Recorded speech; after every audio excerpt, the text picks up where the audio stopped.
The following content is provided under a Creative Commons license. Your support will help MIT OpenCourseware continue to offer high-quality educational resources for free. To make a donation or to view additional materials from hundreds of MIT courses, visit MIT OpenCourseware at ocw.mit.edu. So today, let me remind you, for the convenience of also the people that weren't here last time, we don't need too much of what we did last time except to know more or less what's going on. We were solving central potential problems in which you have a potential that just depends on R. And at the end of the day, the wave functions were shown to take the form of a radial part and an angular part with the spherical harmonic here. The radial part was very conveniently presented as a u function divided by r. That's another function, but the differential equation for u is nice. It takes the form of a one-dimensional Schrödinger equation for a particle under the influence of an effective potential. This potential, effective potential, has the potential that you have in your Hamiltonian plus extra term, a barrier, is a potential that grows as r goes to 0. So it's a barrier that explodes at r equals 0. And this being the effective potential that enters into this one-dimensional Schrödinger equation, we made some observations about this function u. The normalization of this wave function is guaranteed if the integral of u squared over r is equal to 1. So that's a pretty nice thing. U squared meaning absolute value squared of u. And we also noticed that u must go like r to the L plus 1 near r going to 0. So those were the general properties of u. I'm trying to catch up with notes. I hope to put some notes out today. But this material, in fact, you can find parts of it in almost any book. It will just be presented a little differently. But this is not very unusual stuff. Now, the diagram that I wanted to emphasize to you last time was that if you're trying to discuss the spectrum of a central state potential, you do it with a diagram in which you list the energies as a function of L. And it's like a histogram in which for L equals 0, you have to solve some one-dimensional Schrödinger equation. This one-dimensional Schrödinger equation will have a bound state spectrum that is non-degenerate. So for L equals 0, there will be one solution, two solutions, three. I don't know how many before the continuous spectrum sets in, or if there is a continuous spectrum, but there are some solutions. For L equal 1, there will be some other solutions. For L equal 2, there may be some other solutions. And that depends on which problem you're solving. In general, there's no rhyme or reason in this diagram except that the lowest energy state for each level goes up, and that's because the potential goes up and up as you increase L. Notice this is totally positive. So whatever potential you have, it's just going up as you increase L. So the ground state should go up. The ground state energy should go up. So this diagram looks like this. We also emphasize that for every L, there are 2L plus 1 solutions obtained by varying m, because m goes from L to minus L. Therefore, this bar here represents a single multiplet of L equals 1. Therefore, 3 states. This is a single multiplet of L equals 1. 3 more states. Here is 5 states. 5 states. But only one L equal 1 multiplet, one L equal 1 multiplet, 1, 1. There are no cases in which you have 2 multiplets, because that would contradict our known statement that the spectrum of the potential of bound states in one dimensions is non-degenerate. So that was one thing we did, and the other thing that we concluded that ties up with what I want to talk now was a discussion of the free particle. Free particle.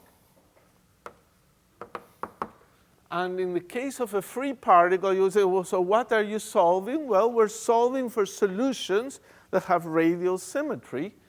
So they are functions of R times angular distributions. And what you find is UEL of R is equal to R JL of KR, as we explained, where these were the spherical Bessel functions. And those are not as bad as the usual Bessel functions, not that complicated. They're finite series constructed with sines and cosines. So these are quite tractable. And that was for a free particle. So we decided that we would solve the case of an infinite spherical well, which is a potential V of R, which is equal to 0 if R is less or equal than A, or less than A, and infinity if R is greater or equal than A. It's a small, well, A is whatever size it is. It's a cavity, spherical cavity where you can live, and outside you can't be there. This is the analog of the infinite square well in one dimension, but it's in 3 dimensions. An infinite spherical well should be imagined as some sort of hole in a material, and electrons or particles can move inside, and nothing can escape this. So this is a hollow thing. So this is a classic problem. You would say this must be as simple to solve as the infinite square well, and no, it's more complicated. Not conceptually much more complicated, but mathematically more work. You will consider some aspects of the finite spherical well in the homework. The finite square well, you remember, is a bit more complicated. You can't solve it exactly. The finite spherical well, of course, you can't solve exactly either. But you will look at some aspects of it. The most famous result of which is the statement that while any attractive potential in one dimension has a bound state, in 3 dimensions, an attractive potential, so a finite spherical well, may not have a bound state, even a single bound state. So that's a very interesting thing that you will understand in the homework in several ways. You will also understand some things about delta functions that are important. So we'll touch base with that. So that's as far as I got last time, and it was a review. If there are any questions, don't be shy if you weren't here and you have a question. Yes? Is there any reason to expect why there would be a bound state in spherical well? Like, intuitively, should we, like, I don't have any reason to think there wouldn't be one. Well, the reason, intuitively, the reason is basically the conspiracy between this UEL, as I was saying, UEL, as R goes to 0, goes like R to the L plus 1.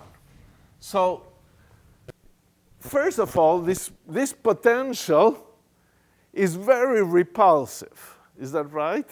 So that tends to ruin things. So you could say, oh, well, this thing is probably not going to get anything because near r equals 0, you're being repelled. But you could say, no, let's look at L equals 0.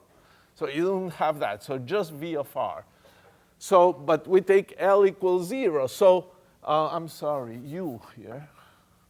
U of EL has to go like that. So actually, U will vanish for r equals 0. So the effective potential for the one-dimensional problem may look like a finite square well that is like that, but the wave function has to vanish on this side. Even though you would say it's a finite square, it's a finite spherical well. Why does it have to vanish here? Well, it's the unusual behavior of this u function. So the wave function that you can sort of imagine must vanish here. So in order to get a bound state, it has to have enough time to sort of curve so that it can fall, and it's sometimes difficult to do it. So basically, it's the fact that the wave function has to vanish at the origin. The u wave function has to vanish. Now, the whole wave function doesn't vanish because it's divided by r, but the u does. So it's a reason why you don't have bound states in general. And then there's also funny things like a delta function. You would say, well, at three-dimensional delta function, how many bound states do you get, or what's going on? With a one-dimensional delta function, you have one bound state, and that's it. With a three-dimensional delta function, as you will find, the situation is rather singular, and you tend to get infinitely many bound states. And you cannot even calculate them because they fall off all the way through the floor and go to minus infinity energy. It's a rather strange situation. All right, any other question?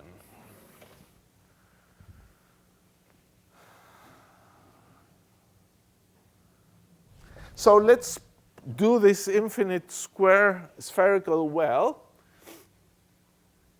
Now, the reason we did the free particle first was that inside here, this is all free, so the solutions will be sort of simple.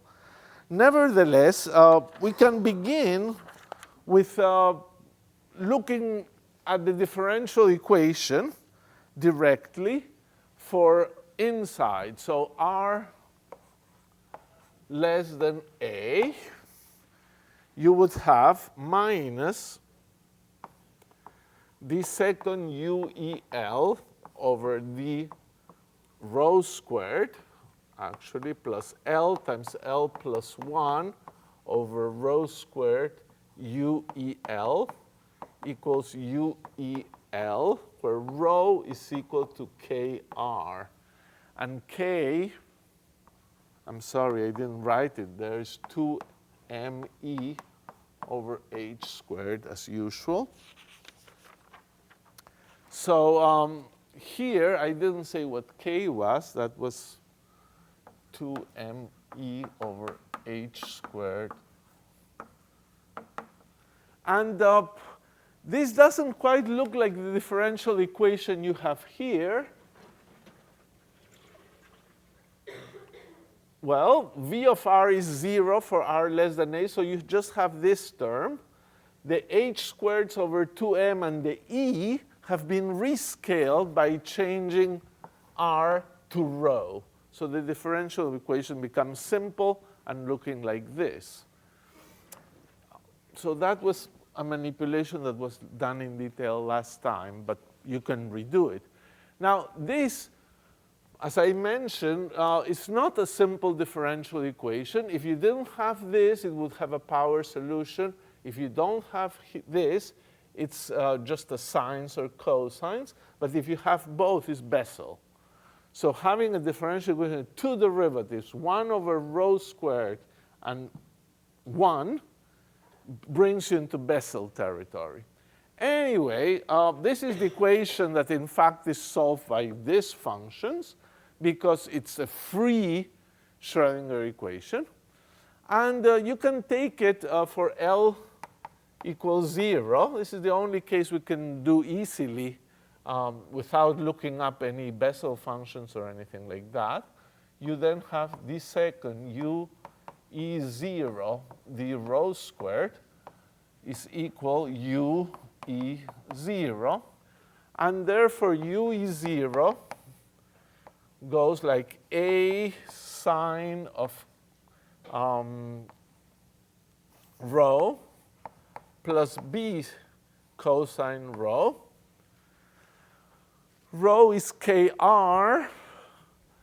UEL must behave like r to the L plus 1. So UE0 must behave like r. So for this thing to behave, must behave like r. So it must behave like rho as rho goes to 0. Therefore, this term cannot be there. The only solution is UE0 is equal to sine of rho, which is kr. So UE0 of r must be of this form. Then, in order to have a solution of the one-dimensional Schrödinger equation, it's true that the potential becomes infinite for r equal a. So that is familiar. It's not the point r equals 0 that is unusual. R equal a, this must vanish. So we need that u E0 of a will equal to 0. So this requires k equals some kn, so that kn a is equal to n pi. So for k is equal to kn, where kna is equal to n pi, a multiple of pi, then the wave function will vanish at r equals a. So easy enough. We've found the values of k. This is quite analogous to the infinite squared well. And now the energies from this formula, En, will be equal to h squared kn squared over 2m. And it's convenient, of course, to divide by ma squared, so that you have kn a squared. So the energies are h squared over 2ma squared. Here we have n pi squared. I'll put them like this, En 0 for L equals 0, ENL's energies. Now, if you want to remember something about this, of course, all these constants are kind of irrelevant, but the good thing is that this carries the full units of energy, and you know in a system with a length scale A, this is the typical energy. So the energies are essentially that typical energy times n squared pi squared. So it's convenient to define, in general, ENL to be ENL for any L that you may be solving, divided by h squared over 2ma squared. So that this thing has no units.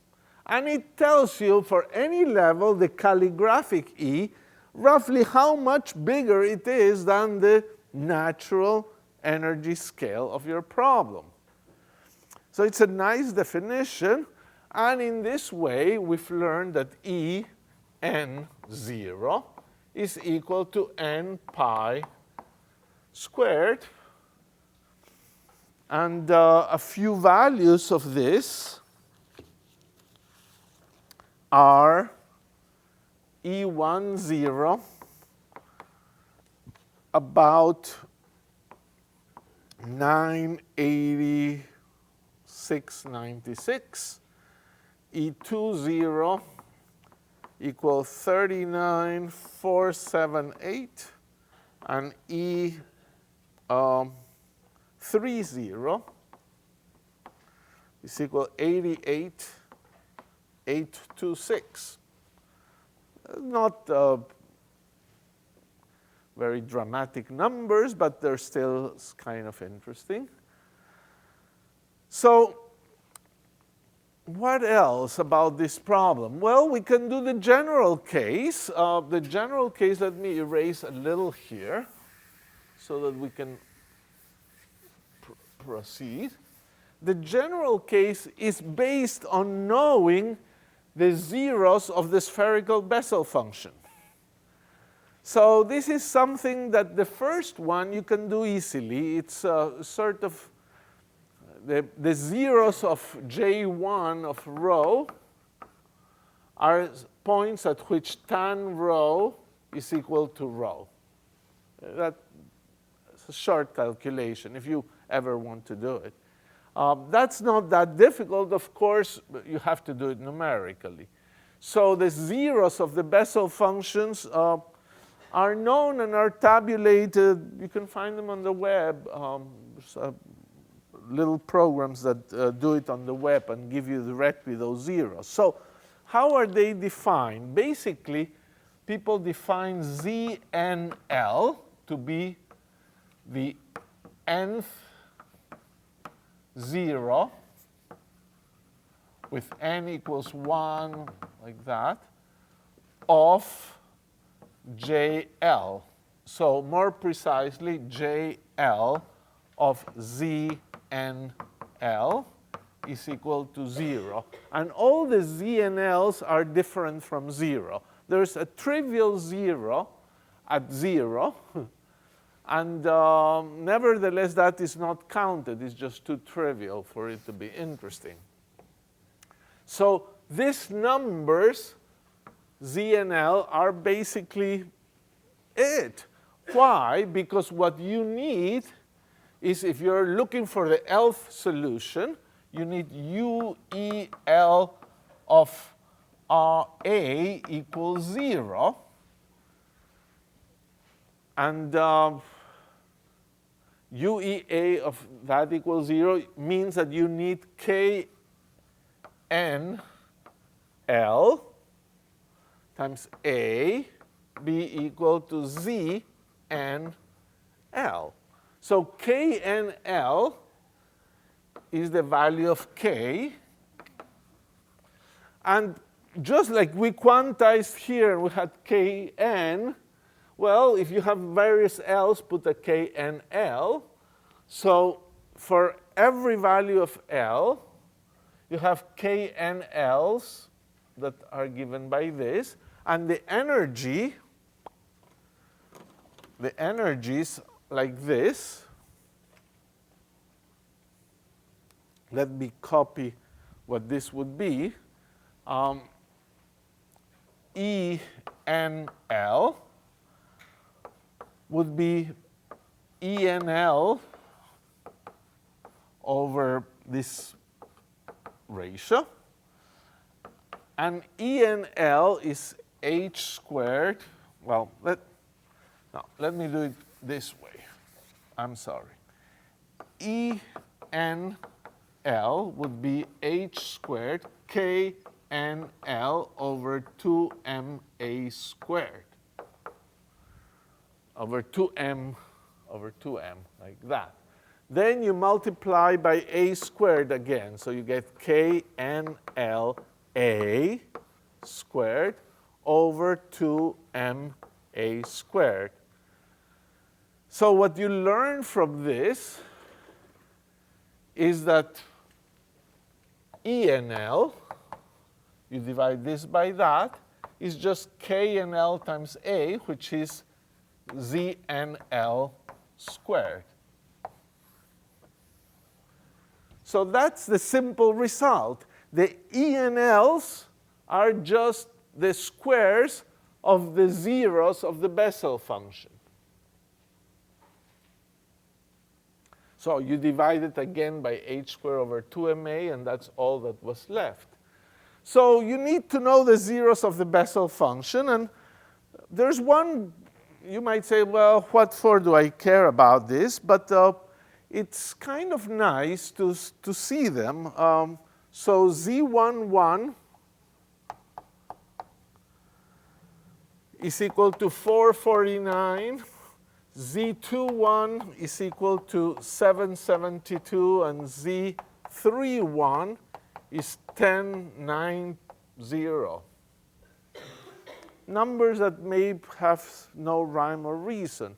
Now you've done here L equals 1. Of course, it continues down, down, down.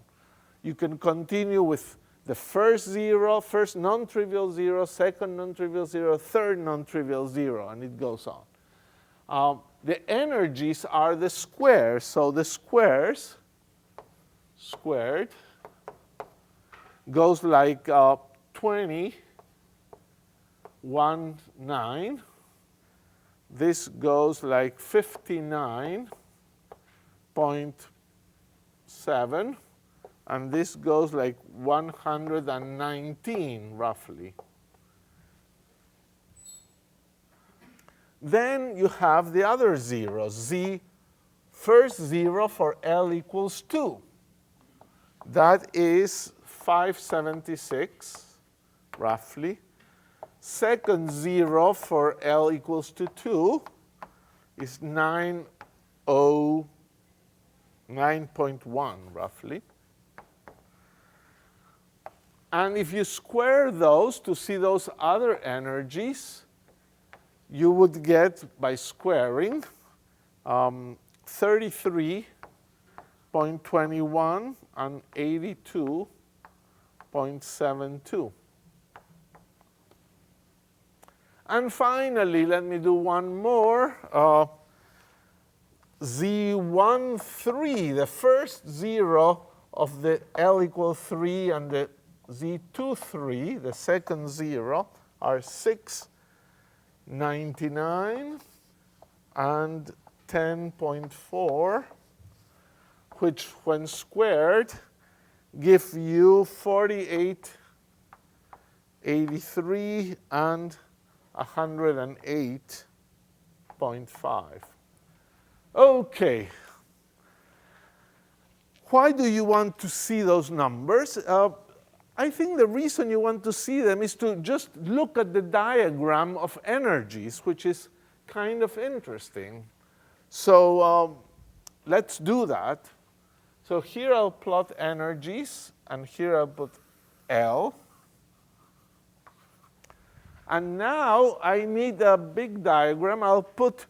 Here I'll put the curly energies, and here is 10, 20, 30, 40, 50, 60. And now I need the next blackboard.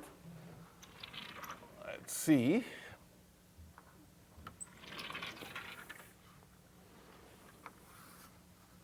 We're 60. Let's see, more or less here, is that right? 70. 80, 90, 100, 110. How far do I need? 120. Ooh, okay. 120. There we go. So,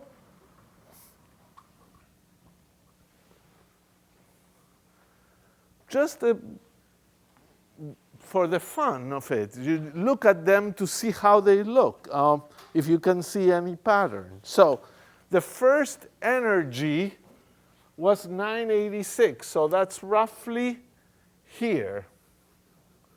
That's L equals 0. It's the first state. Second is 3947, so it's a little below here. Next is 8882. So we are here, roughly. Then we go L equals 1. What are the values? this one's 2019.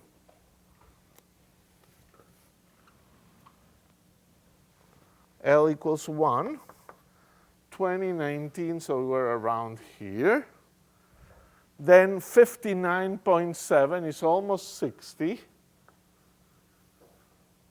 And then 119, so that's why we needed to go all that high. So here we are.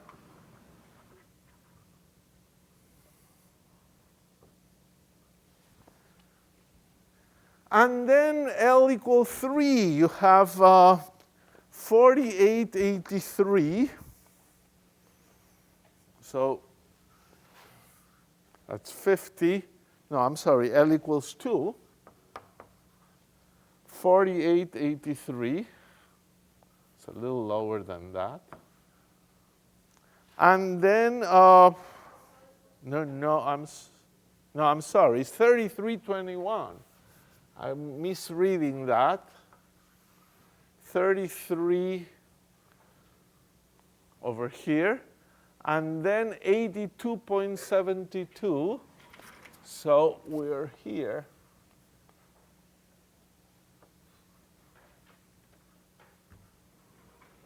And then L equals 3.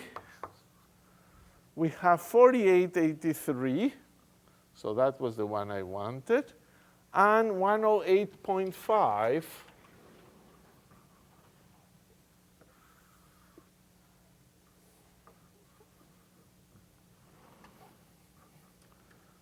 Okay. That's it. And there's no pattern whatsoever. The zeros never match. The only thing that is true is that 0, 1, 2, 3, they were ascending as we predicted. But no level matches with any other level. You know, if you were trying to say, OK, this potential is interesting, is special, it has magic to it, a spherical square well, it doesn't seem to have anything to it, in fact. It's totally random. I cannot prove for you, but it's probably true and probably not impossible to prove that these zeros are never the same. No L and L prime will have the same zero. So this is a totally no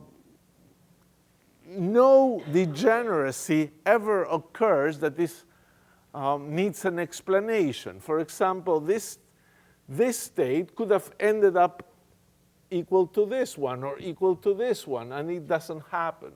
And that's OK, because at this level, we would not be able to predict why it happened. We actually, apart from the fact that this is a round, nice box, what symmetries does it have, that box, except rotational symmetry? Nothing all that dramatic.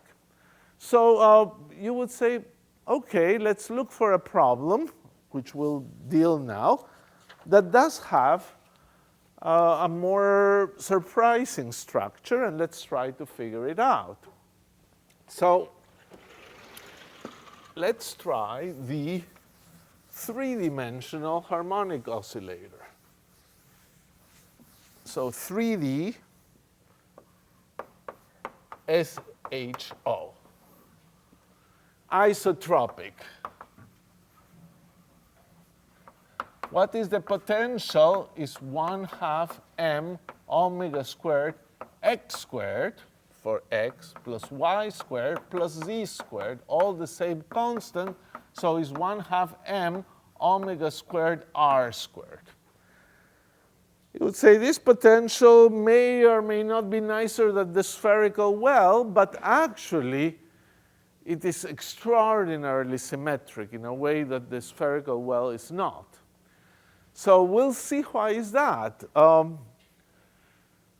So let's look at the states of this. Now we're going to do it with numerology. Everything will be kind of numerology here because I don't want to calculate things for this problem. So first thing, how do you build the spectrum? H is equal h bar omega n1 plus n2 plus n3. No, I'm sorry. Yeah, h bar omega plus 3/2, where these are the three number operators, and 0. Now, just for you to realize in the language of things that we've been doing, what is the state space if we call H1 this state space of a one-dimensional SHO? What is the state space of the three-dimensional SHO? Well, conceptually, how do you build a three-dimensional SHO? Well, you have the creation and annihilation operators that you had for the x, y, and z. So you have like the AX dagger, the AY dagger, and the AZ dagger, and you could act on the vacuum. So the way you can think of the state space of the one-dimensional oscillator is, this is one-dimensional oscillator, and I have all these things. Here is the other one-dimensional, here is the last one-dimensional. But if I want to build a state of the three-dimensional oscillator, I have to say how many AXs, how many AYs, how many AZs. So you're really multiplying the states in the sense of tensor product. So the H for a 3D SHO is the tensor product of three H1s. The H1X, the 1Y, and the Z. You're really multiplying all the states together. Yes? So does this generalize to when you have a wave function that's separable into products of different coordinates? Can you express those as tensor products of different state spaces? You see, the separable into different coordinates, it's yet another thing, because it would be the question of whether the state is sort of separable or is entangled. If you choose, for example, one term like that, A1X, AX dagger, AY dagger, AZ dagger, with two of those here, this is the wave function is the product of an x wave function, a y wave function, a z wave function. But if you add to this ax dagger squared plus ay plus az, it will also be factorable, but the sum is not factorable. So you get the entanglement kind of thing. So this is the general thing, and the basis vectors of this tensor product are basis vectors of one times basis vectors of the other basis vector. So basically, one basis vector here, you pick some number of AXs, some number of AYs, some number of AZs. So this shows, and it's a point I want to emphasize at this moment, it's very important that even though we started thinking of tensor products of two particles, here there are no two particles in the three-dimensional harmonic oscillator, no three particles. There's just one particle where there's one kind of attribute, what it's doing in the x direction, one kind of attribute, what it's doing in the y, one kind of attribute, what it's doing in the z. And therefore, you need data for each one, and the right data is the tensor product. You're just combining them together. We mentioned that the basis vectors of a tensor product are the products of those basis vectors of each one. So that's exactly how you build states here.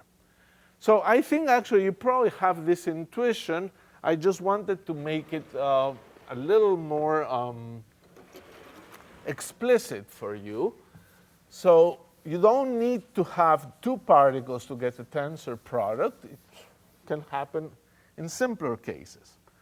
So here is the thing that I want to do with you.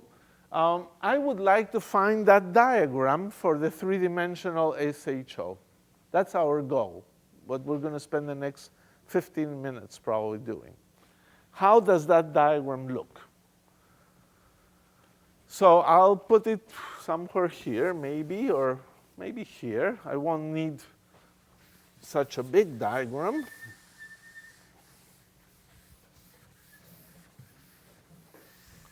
So I'll have it here, and here's L, and here are the energies. Okay, so ground state.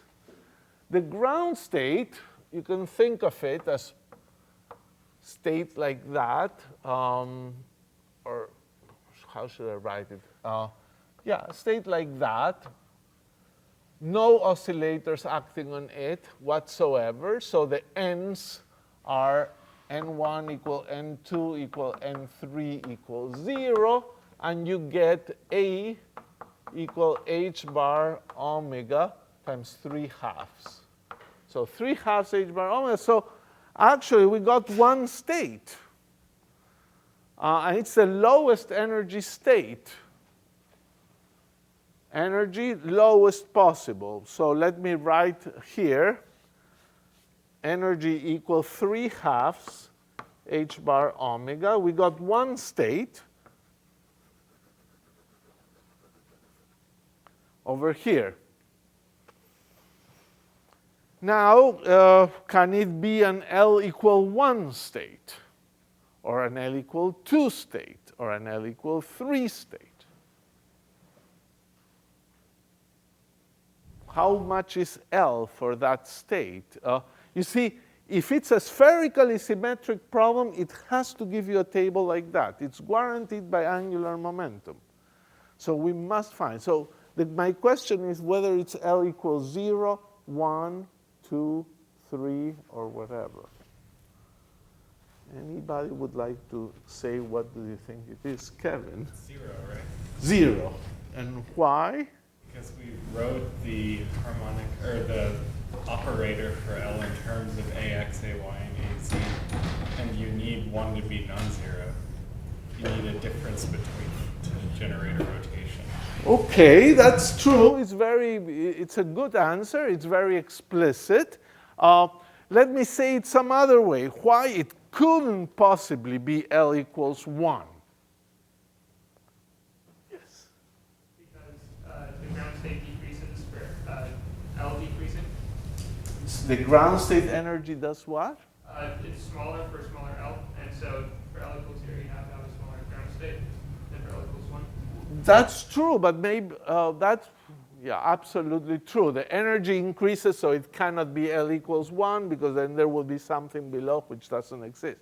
But there may be a more plain answer. That state is non-degenerate. Yes, there's just one state here. You know, we built one state.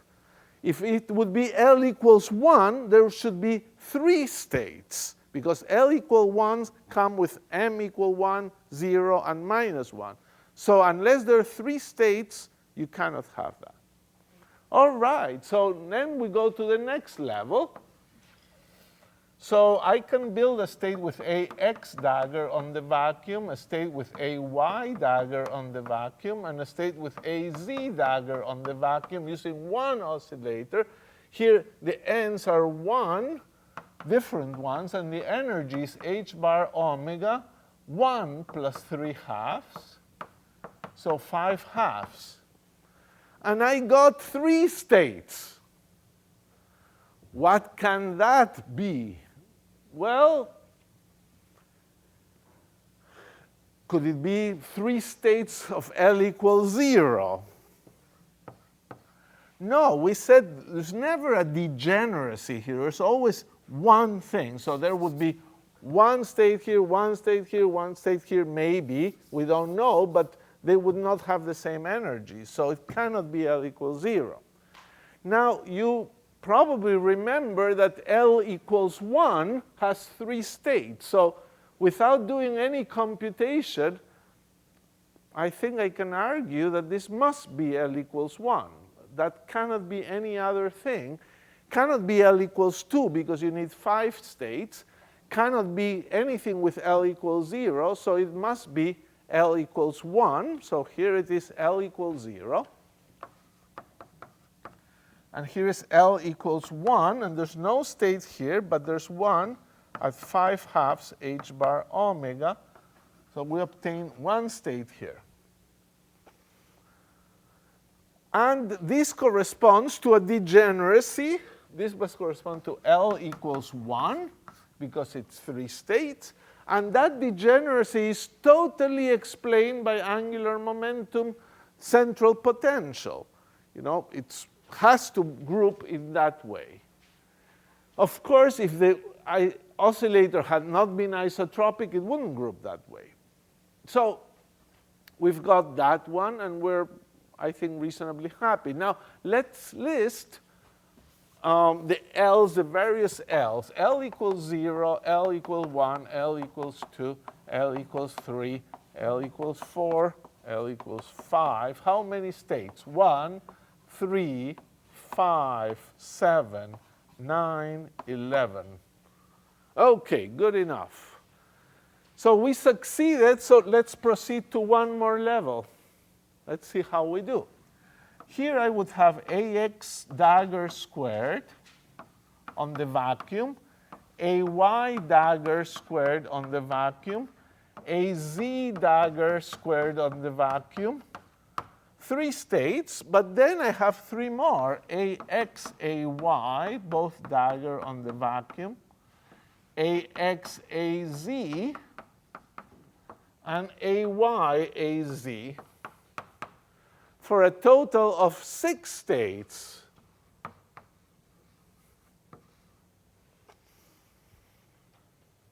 So at L equals 2, no, I'm sorry, at n equals to 2, the next level, let's call n equal n1 plus n2 plus n3. So this is n equals 2. This is n equals 1. You got 6 states. They must organize themselves into representations of angular momentum. So they must be built by these things. So I cannot have L equal 3. I don't have that many states. I could have 2 L equal 1 states, 3 and a 3. That would give 6 states, or a 5 and a 1. So what are we looking at? Let's see what we could have. Well, we're trying to figure out the next level, which is 7/2 h bar omega. If I'd say this is built by 2 L equal 1s, I would have to put 2 things here. And that's wrong. There cannot be 2 multiplets at the same energy. So 2L, even though it looks like you could build it with 2 L equal 1s, you cannot. So it must be an L equal 2 and an L equal 0. So L equals 2 plus L equals 0. This one giving you 5 states, and this giving you 1 state. So at the next level, this cannot be. But what you get instead, L equals 2, you get 1 state here and 1 state there.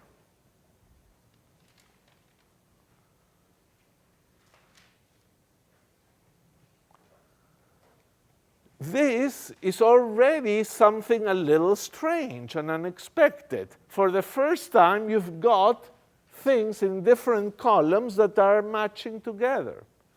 Why would these ones match with these ones? That requires an explanation. You will see that explanation a little later in the course, and that's something we need to understand. So far, so good. We seem to be making good progress. Let's do one more. In fact, we need to do maybe a couple more to see the whole pattern.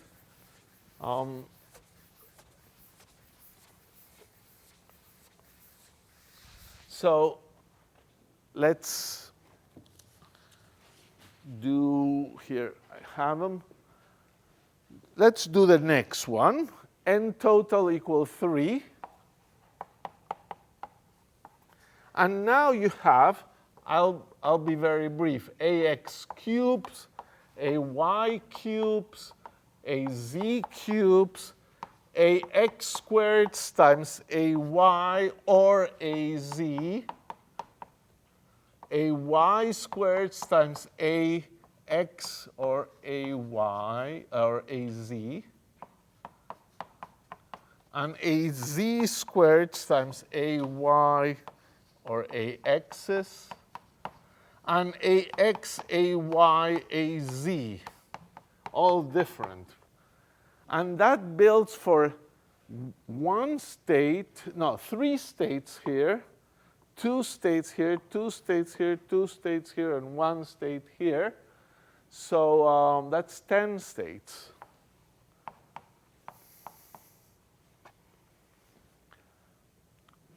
Okay, yes. No, it's just laziness. I just should have put ax squared ay dagger or ax squared az squared. So no, this is a sum. This is what we used to call the direct sum of vector spaces. So this is not a product. Yeah, that's pretty important. Here it's a sum. We're saying 6 is 5 plus 1, basically. 6 states are 5 vectors plus 1 vector.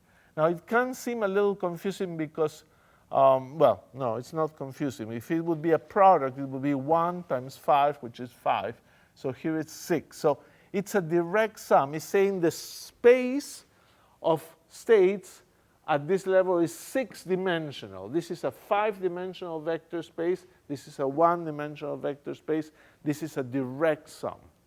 Something we defined like a month ago or 2 months ago, direct sums. So this is funny how this is sort of happening. This tensor product is giving you direct sums of states. Anyway, 10 states here.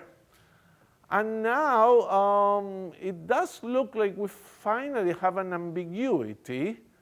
We could have L equals 4, which is 9 states, plus L equals 0. Or you cannot use any one more than once.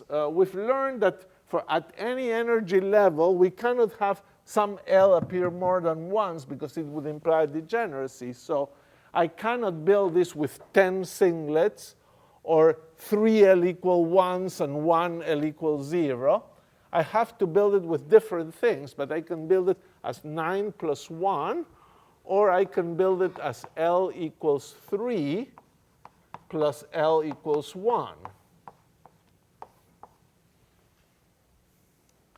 And the question is, which one is it?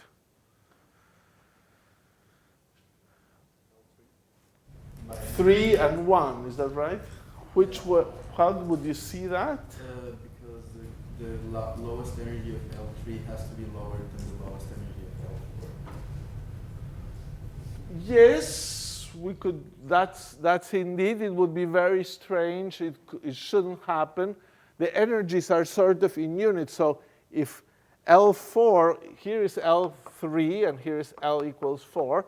If L4 would be here, where could be L3? It cannot be at a lower energy. We've accounted for all of those. So this is terribly unlikely, and it must be this.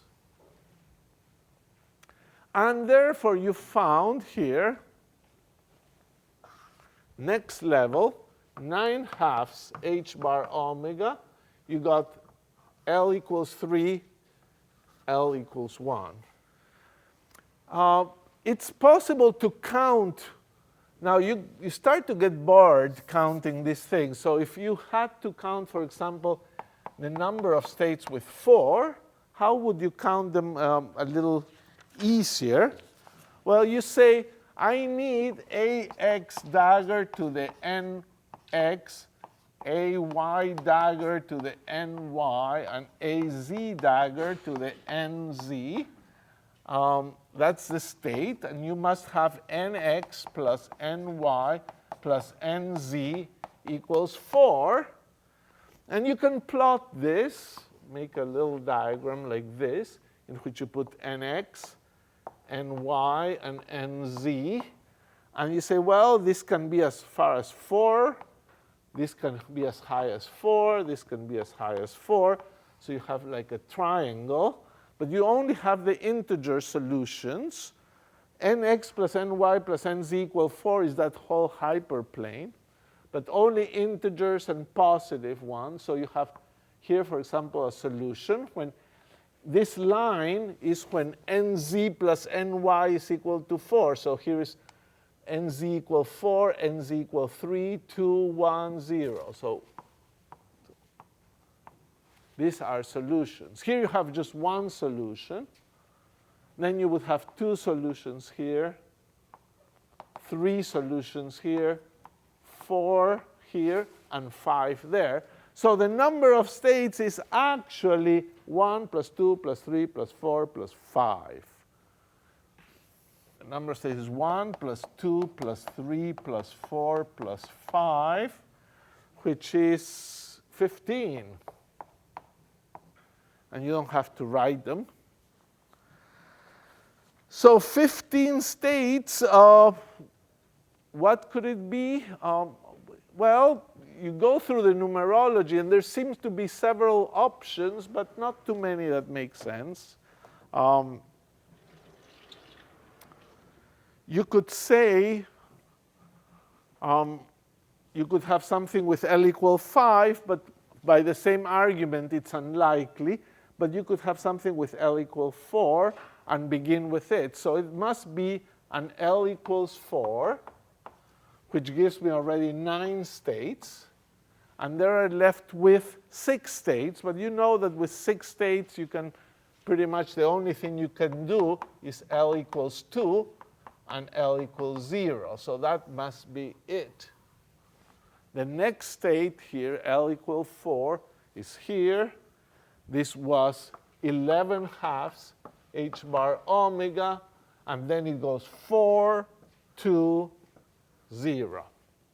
Enough to see the pattern, I think. You could do the next one. Now it's quick because you just need to add 6 here. It adds 1 more, so it's 21 states, and you can see what can you build it. But it does look like you have this, this, and then you jump by 2 units. So have 0, then 1 and nothing. Then 2, and you jump the next to 0. And then 3 is the next one, and then you jump 2, and that's it. And here, jump 2 and jump 2. So in jumps of 2, you go to the angular momentum that you need. So how can you understand a little more of what's going on here? Why these things? Well, as you may recall, we used to have this discussion in which you have AX and AY. You could trade for A right and A left.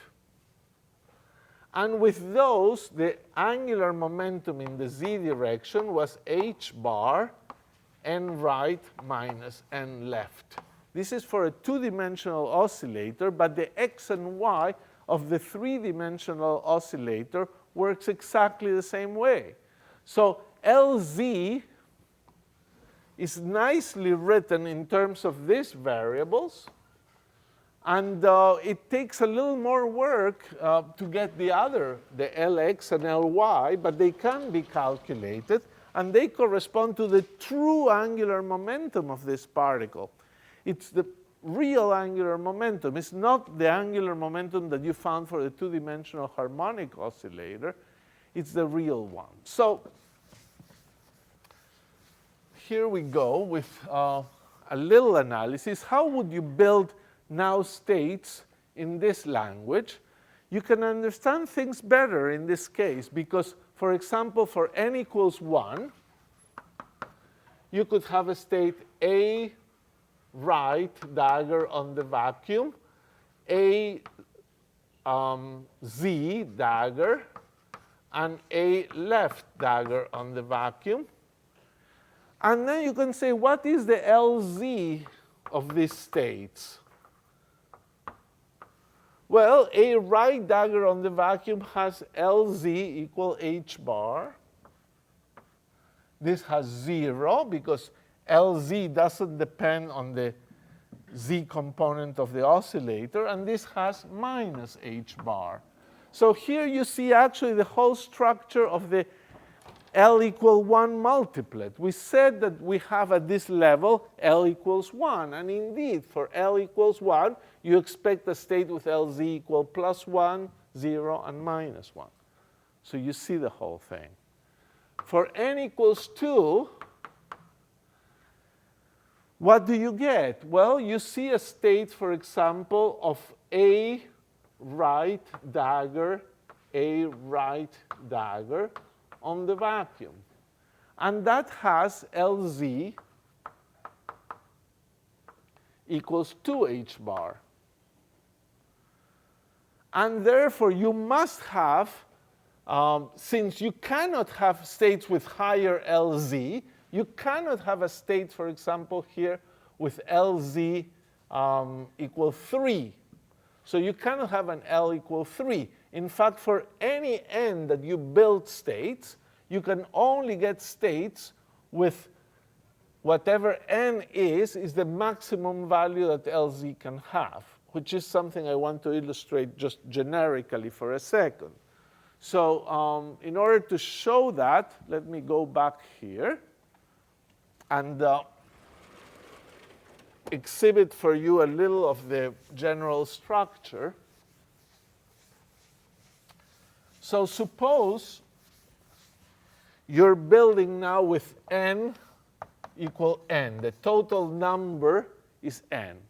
So you have a state with A right dagger to the n on the vacuum.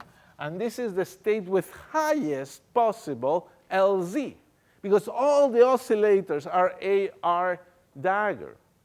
So LZ is the highest. LZ, and highest, the LZ is in fact n H bar. Now let's try to build a state with a little bit less LZ. You see, if this is a multiplet, this has to be a multiplet with some amount of angular momentum. So it's going to go from LZ equal n, n minus 1, up to minus n. There are going to be 2n plus 1 states of this much angular momentum, because this has to be a multiplet. So here you have a state with 1 unit less of angular momentum, A right dagger to the n minus 1, times an AZ dagger. I claim that's the only state that you can build with 1 unit less of angular momentum in the z direction, because I've traded this AR for an AZ. So this must be the second state in the multiplet. This multiplet with highest value of L, which is equal to n, corresponds to an angular momentum L, little l, equals n. And then it must have these 2n plus 1 states, and here is the second state. So this is LZ equals nh bar, and here n minus 1 h bar. And I don't think there's any other state at that level. Let's lower the angular momentum once more. So what do we get? A right dagger, n minus 2, AZ dagger squared.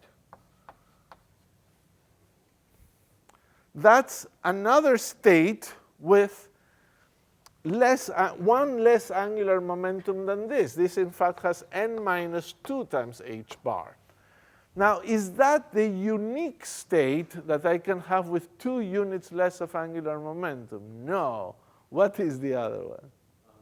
AR to the n minus Correct. That lowers it. So here you have AR to the n minus 1, A left on the vacuum.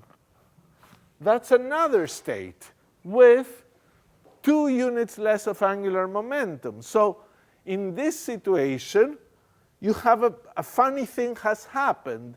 And here is why you understand the jump of 2. This state, you actually, if you're trying to build this multiplet, now you have 2 states that have the same value of LZ, and you actually don't know whether the next state in the multiplet is this or that or some linear combination. It better be some linear combination. But the fact is that at this level, you found another state. So this multiplet will go on, and it will be some linear combination. Maybe this diagram doesn't illustrate that. But then you will have another state here, so some other linear combination that builds another multiplet. And this multiplet has 2 units less of angular momentum. And that explains why this diagram always jumps. It always jumps 2. And you could do that here. If you try to write the next things here, you will find 2 states that you can write. But if you go 1 lower, you will find 3 states, which means that at the next level, you build another. You need another state with 2 units less of angular momentum each time. So pretty much that's it. That illustrates how this diagram happens. The only thing we haven't answered, and you will see that in an exercise, is how could I have understood from the beginning that this would have happened, rather than building it this way, that there's this thing. And what you will find is that there's some operators that commute with the Hamiltonian that move you from here to here. And that explains it all. Because if you have an operator that commutes with the Hamiltonian, it cannot change the energy. And if it changes the value of L, it explains it, why it happens. So that's something that you need to discover. What are these operators? I can give you a hint. An operator for the type AX dagger AY destroys a Y oscillator, creates an X one. It doesn't change the energy because it adds one thing and loses one. So this kind of thing must commute with the Hamiltonian. And these are the kind of objects. There are lots of them. So surprising new things that commute with the Hamiltonian. And there's a whole hidden symmetry in here that is generated by operators of this form. So it's something you will see. Now, the last 15 minutes, I want to show you what happens with hydrogen. There's a similar phenomenon there that we're going to try to explain in detail. So a couple of things about hydrogen. So hydrogen, H is equal to P squared over 2m minus E squared over R. There's a natural length scale that people many times struggle to find it, the Bohr radius. How does it come from here? How do you see immediately what is the Bohr radius? Well, the Bohr radius can be estimated by saying, well, this is an energy, but it's equal, must be similar to this energy. So P is like H over a distance. So let's call it A0. So that's P squared. M is the reduced mass of the proton-electron system, roughly equal to the electron mass. And then you set it equal to this one, because you're just doing units. You want to find a quantity that has units of length, and there you got it. That's the famous Bohr radius. P is h bar over a distance. Therefore, this thing must be an energy and must be equal to this. And from this one, you can solve for A0 is h squared over m(e) squared. The 1 over e squared is very famous and important. It reflects that the fact that if you had the interaction between the electron and the proton go to 0, the radius would be infinite. As it becomes weaker and weaker, the interaction, the radius of the hydrogen atom blows up. So this is about 0.529 angstroms, where an angstrom is 10 to the minus 10 meters. And what is the energy scale? Scale is, well, E squared over A0 is the energy scale, roughly. And in fact, E squared over 2A0, if you wish, is a famous number. It's about 13.6 eV. So how about the spectrum, and how do you find that? There's one nice way of doing this, which you will see in the problem, to find at least the ground state. And it's a very elegant way based on factorization. Let me mention it. This cold Hamiltonian can be written as a constant gamma plus 1 over 2m sum over k, pk plus I beta xk over r times pk minus I beta xk over r. It's a factorized version of the Hamiltonian of the hydrogen atom, apparently not a well-known result. Professor Jakif mentioned it to me. I don't know, I don't think I've seen it in any book. So there's a constant beta and a constant gamma for which this becomes exactly that one. So gamma and beta to be determined.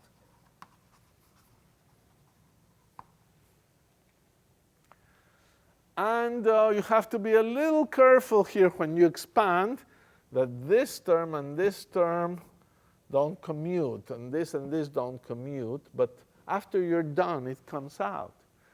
And then the ground state wave function is, since this is an operator, and here it's dagger, the ground state wave function is the lowest possible energy wave function is one in which this would kill the wave function. So pk minus I beta xk over r should kill the ground state wave function. And then the energy, E ground, would be equal to precisely this constant gamma. And you will show, in fact, that yes, this has a solution, and that's the ground state energy of the oscillator, of the hydrogen atom, of course. So this looks like 3 equations, pk with k equals 1 to 3. But it reduces to 1 if the state is spherically symmetric. So it's a nice thing, and it gives you the answer.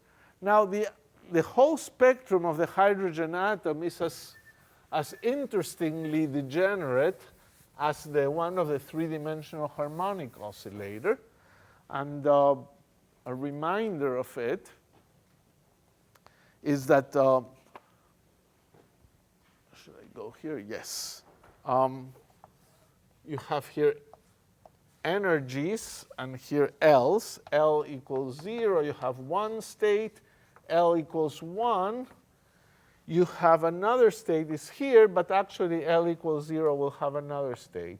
And then it goes on like that. Another state here, state here for L equals 2. And the first state is here. The first state of this one aligns with this one. The first state of that aligns with that. So they go like that. The states just continue to go exactly with this symmetry. So let me use a label that is common to call this the state nu equals 0 for L equals 0, nu equals 1, nu equals 2, nu equals 3. This is the first state with L equal 1 is here, so we'll call it nu equals 0. Nu equals 1, nu equals 2. The first state here is nu equals 0, nu equals 1. And then the energies, you define N to be nu plus L plus 1. Therefore, this corresponds to N equals 1. This corresponds to N equals 2. That corresponds to nu can be 1 and L equals 0, or nu can be 0 and L equals 1. This is N equals 3, and things like that. And then the energies of those states, N, L, is in fact minus z squared, well, I'll forget the z squared, e squared over 2a naught, 1 over n squared. So the only thing that happens is that there's a degeneracy, complete degeneracy, very powerful degeneracy, and then L can only run up to from 0, 1, up to n minus 1 in these variables. So this is the picture of hydrogen. So you've seen several pictures already. The square well, the three-dimensional harmonic oscillator, and the hydrogen one. Each one has its different picture. Now, in order to understand this one is not that difficult, but the one of the hydrogen is really more interesting. It all originates with the idea of what is called the Runge-Lenz vector, which I'm going to use the last 5 minutes to introduce, and think about it a little. So it comes from classical mechanics. So we have an elliptical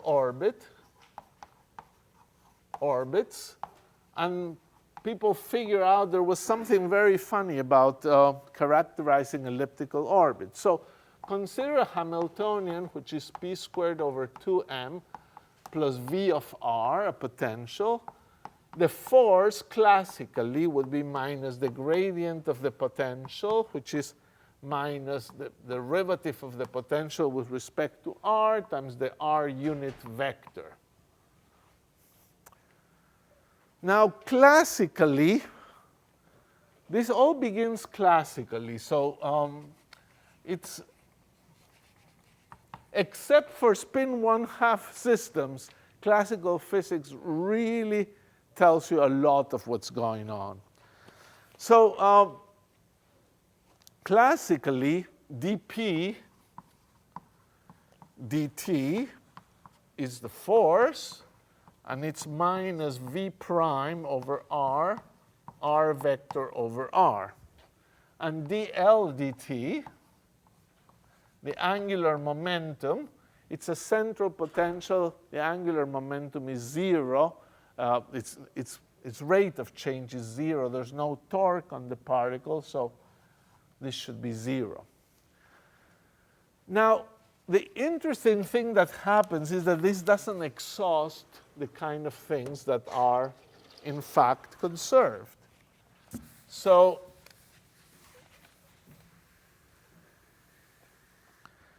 there is something more that is conserved, and it's a very surprising quantity. It's so surprising that people have a hard time imagining what it is. I will write it down and show you how it sort of happens. Well, you have to begin with P cross L. Why you would think of P cross L is a little bit of a mystery, but it's an interesting thing. Now, here is a computation that will be in the notes that you can try doing. And it takes a little bit of work. So, but it's algebra. You know, if you compute this and do a fair amount of work, it's like 5, 6 lines, I would suspect it's fairly non-trivial to do it if you don't see how it's being done. But it will be in the notes. You get the following thing. Just by manipulating the time derivative of P cross L, you get this,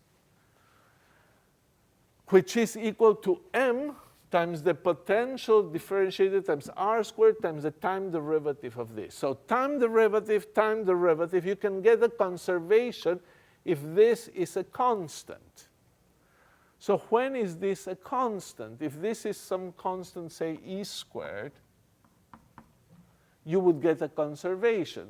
But what is v prime equals e squared over r squared would give you that v of r is essentially minus e squared over r.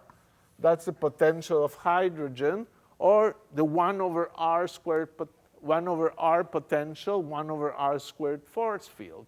So in 1 over r potentials, this is a number, and then you get an incredible conservation law, d dt of P cross L minus m e squared r hat over r is equal to 0.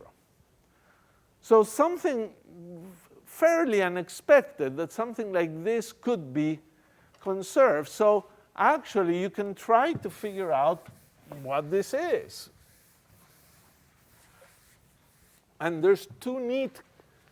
First, one thing that people do, which is convenient, is to make this into a unit free vector. So define R to be P cross L over me squared minus r vector over r. This has no units. And it's supposed to be conserved.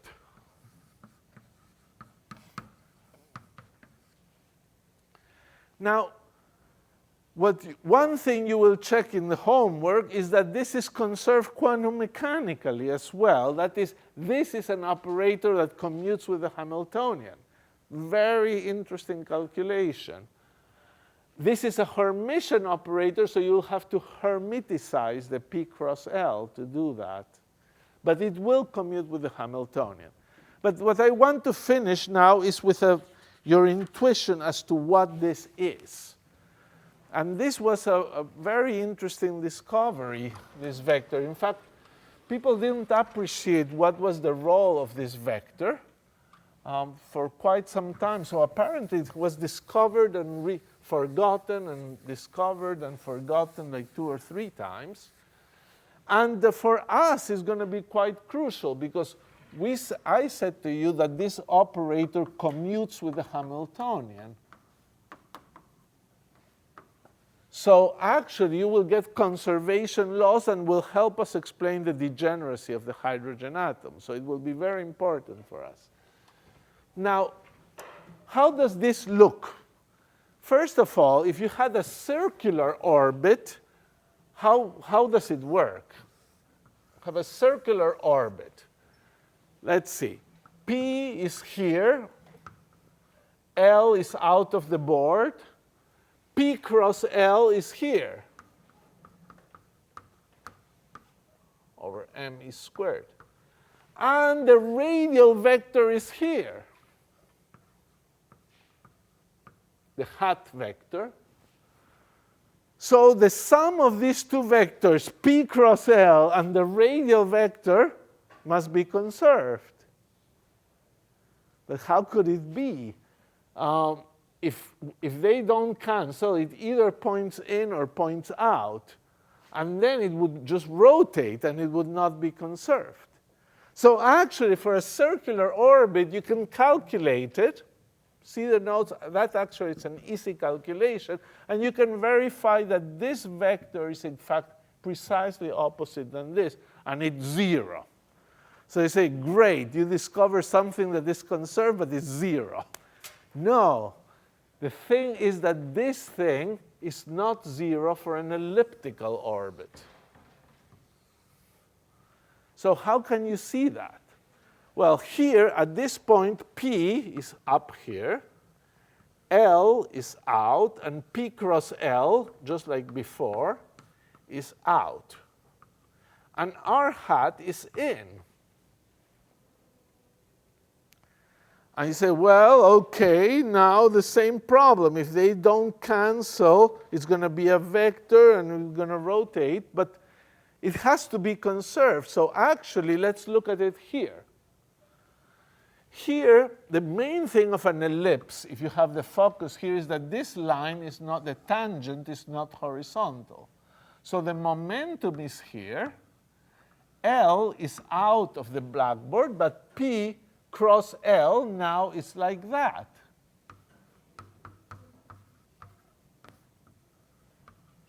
And the radial vector is here.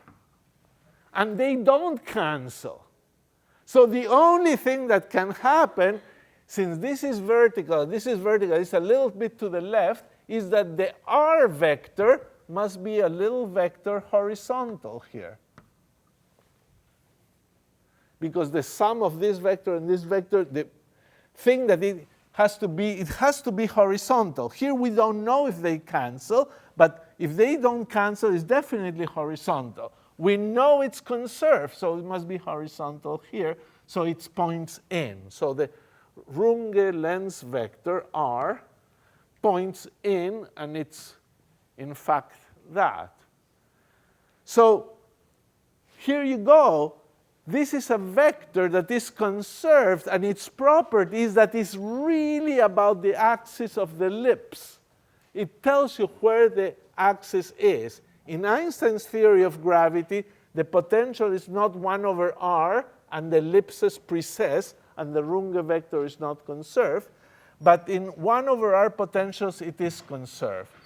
The final thing, sorry for the last taking so long, is that the magnitude of r is precisely the eccentricity of the orbit. So it's a really nice way of characterizing the orbits, and we'll be using it in the next lecture. See you on Wednesday.